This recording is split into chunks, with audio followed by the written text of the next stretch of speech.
Dad, if you're proud of me, show me a sign, like an owl or something.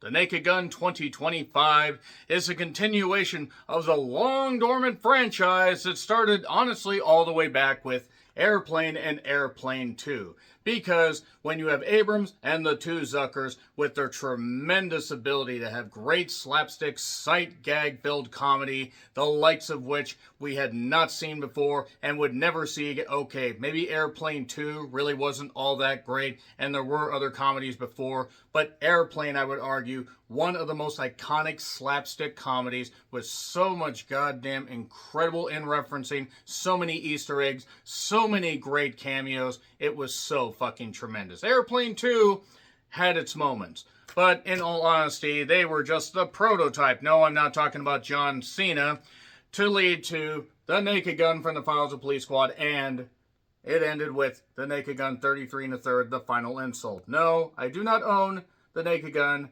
2.5, The Smell of Fear. I'll work on it. Stop bothering me over it. Stop mocking me. I can't help it. I can't own everything.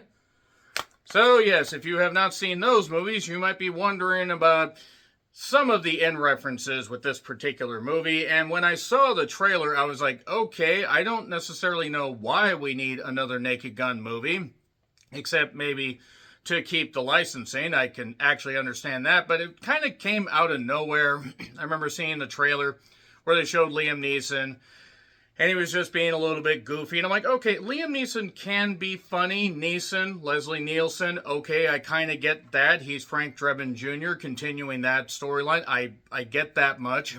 But when I did see the trailer, I was like, well, this doesn't necessarily look all that great, but let's check it out and let's see how it ends up being. So let me talk about the writer, directors, and let me talk about the cast. So it was written and directed by Akira Schaefer, who's on SNL, music videos, as well as Hot Rod, The Watch, and Chip and Dale Rescue Rail. God. Oh, God. Oh, God, I'm getting PTSD flashbacks from that. Dear fucking God, I thought Ted Stryker had too many goddamn nightmares and too many flashbacks. Chip and Dale Rescue Rangers took goddamn years off of my sanity. They didn't really have all that much to begin with. It was terrible. Very, very terrible. So don't worry, though. The other writers will save it. Oh, wait, the other two writers also had something to do with Chip and Dale Rescue Rangers. One other one did Doolittle. This is not necessarily looking all that great. Oh, the other one did How I Met Your Mother and other television. So it had a lot working against it.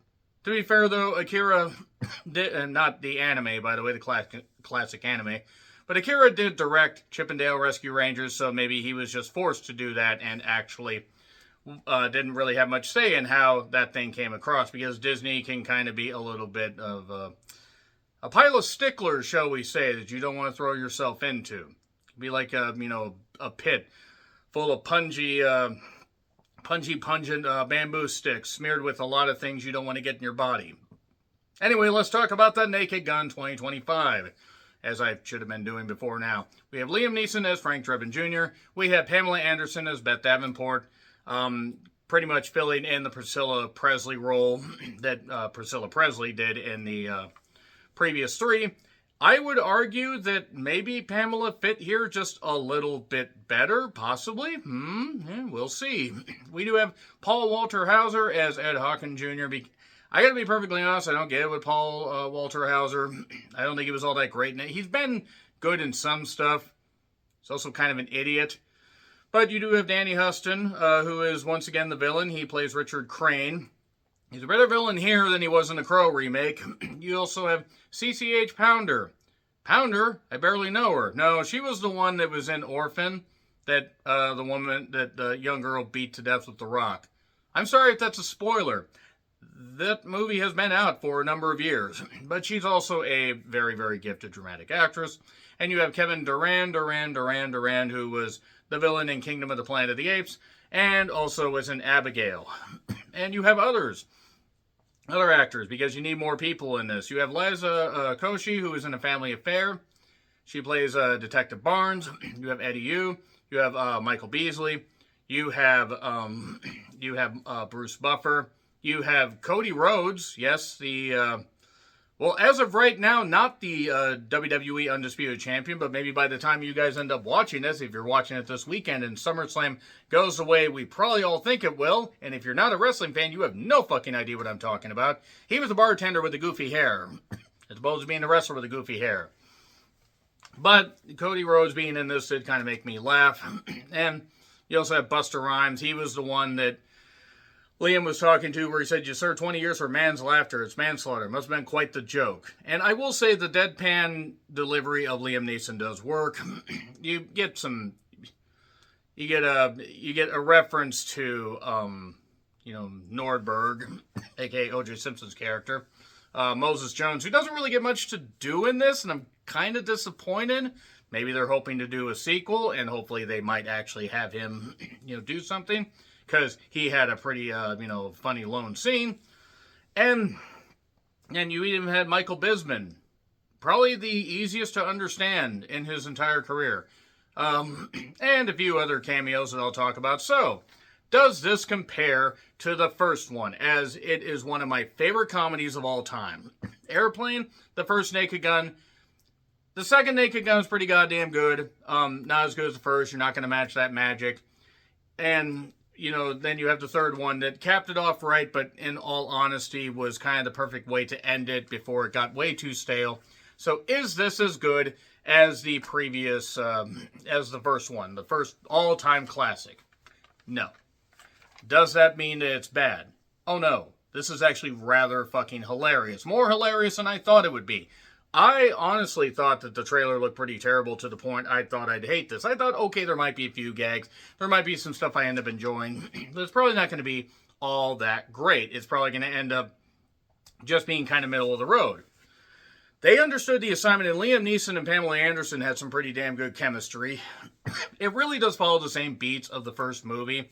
So if you remember how that whole thing went with technology and other stuff like that, this is just an updated version because Danny Huston's Richard Crane has a tech device that basically is going to cause people to go absolutely mad because they're so connected to their smart devices.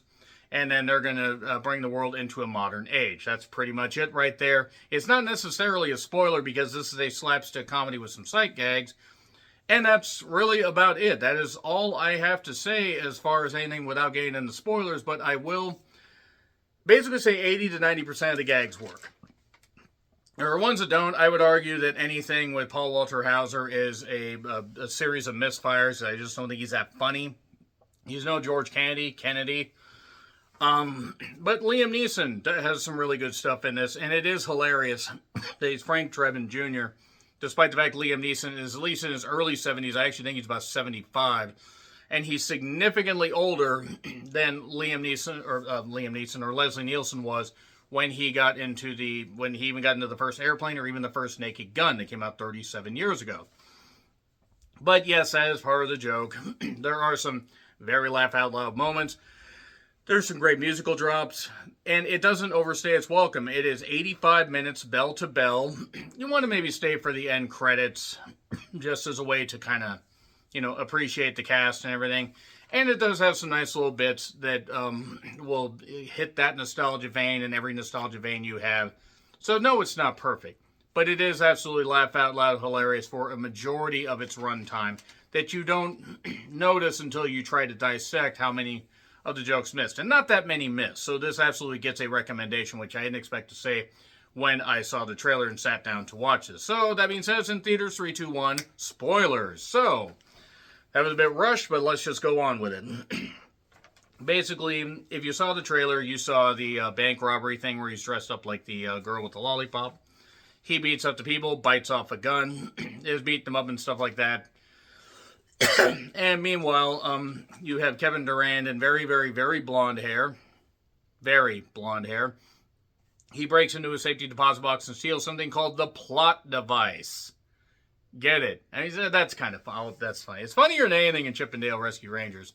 But it's the primordial law of, of toughness. And it's basically to drive people mad. Is basically when the clock strikes midnight for New Year's Eve, and we get to the New Year, Danny Huston is going to activate this and is going to drive people absolutely insane. And they're going to want to tear each other apart. Much like I wanted to tear the people that funded the Crow remake apart. Busta Rhymes did have a funny scene in this. I just still find it so funny that a guy that had, had some catchy songs, had some silly songs, and tried some kung fu fighting, fast as lightning, with Michael Myers in Halloween Resurrection, which I feel the need to mention. He's in something like this. So, we get some good stuff with, looking at the body cam footage of, Frank Drebin Jr. eating a chili dog, it going through his stomach, and he has to basically get to a bathroom. And then he has such depression issues. He's self-loathing, eating again. He's like, I ate 5 of them that day because I'm just a pig. And he's willing to make fun of himself, I'll say that. Cody Rhodes, the bartender, was rather hilarious. There were some funny interactions between Liam and, Danny Huston. And I think the funniest parts were when him and Pamela Anderson were on screen. Pamela Anderson, bless her, has had such a career renaissance. She was really good in The Last Showgirl. Even if the movie itself was kind of muted, Dave Bautista was very good. Billy Lord, who does not want to see Billy Lord on the big screen? But Pamela Anderson did deliver a good performance. The movie itself wasn't all that great, but Pamela Anderson's worth checking out. And she, I'd argue, maybe did this a little bit better than Priscilla, maybe. And this is coming from somebody that's a massive fan. But she understood everything about this. There's also a theme about coffee, where they're getting, cups, throwing the cups, getting bigger cups. There's 7-Eleven sponsorships after all, because we get a lot of 7-Eleven cups. And then there's a kitchen scene where basically Kevin Durant's character Sig is checking, Sig Gustafson, I believe, is doing infrared stuff and checking out what they're doing. And it looks like she's trying to, she's doing something with him while, doing stuff like this. And she's actually using a brush to clean the oven because they're going to get a turkey ready, because let's talk about this turkey beforehand and pink in the middle. And I like it pink and that kind of stuff. And is it gross? Sure, but whatever. It's fine. It's not as good as the roast stuff. But it's still funny. And then a thing where it looks like basting, but it looks like he's achieving the Irish climax, as it were.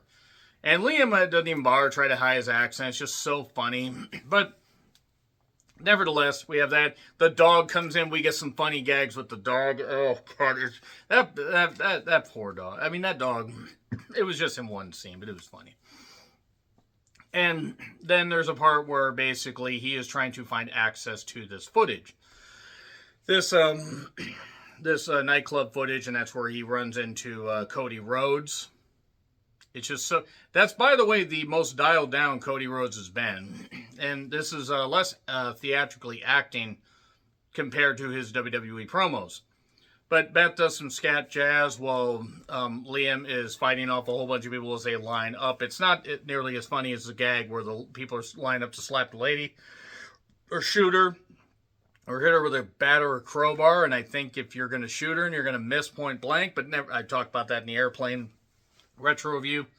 But after they find out more stuff about, because Beth's brother ended up dying, and he died in one of these Eden Techs, which is Richard Crane's company. He died in one of those vehicles. It actually turned out that Richard Crane had much to do with this stuff, even gifted Frank Drebin and Police Squad this fancy, it's basically a Tesla thing. But there was a funny scene where he got called into Chief Davis, CCH Pounder. I'm sorry.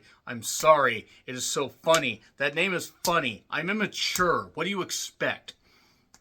But she said, get me Drebin right now. And then suddenly, because she's in bed, she gets this call. And then he's right there while her husband's asleep. And her husband's about to make this big speech to possibly get some kind of college grant thing or whatever. I don't know. But they're having this discussion while the husband's asleep. I don't know why that made me laugh. But then him and Liam and Pamela, Frank, and Beth go off into the into, not the Wild Blue Yonder, they go into the mountains to have a snowy getaway for Christmas. And they even end up making a snowman, doing an incantation thing, and bring the snowman to life. And they're having fun dancing around with the snowman. And then they have a threesome with the snowman where they're brightening up pieces of him, putting snow cone stuff on him. But then he can't be in the bathtub or the hot tub because he'll melt, and he starts to freak out. Frank apparently has an inhaler. It's just for that scene. Sprays it all out, and it turns into a brief horror movie where the snowman's chasing after them. And she chops off the snowman's head and it falls onto the goddamn hot tub and it melts away. And why that's funny, I have no goddamn idea. So he gets trapped in the Eden Tech, not Tesla.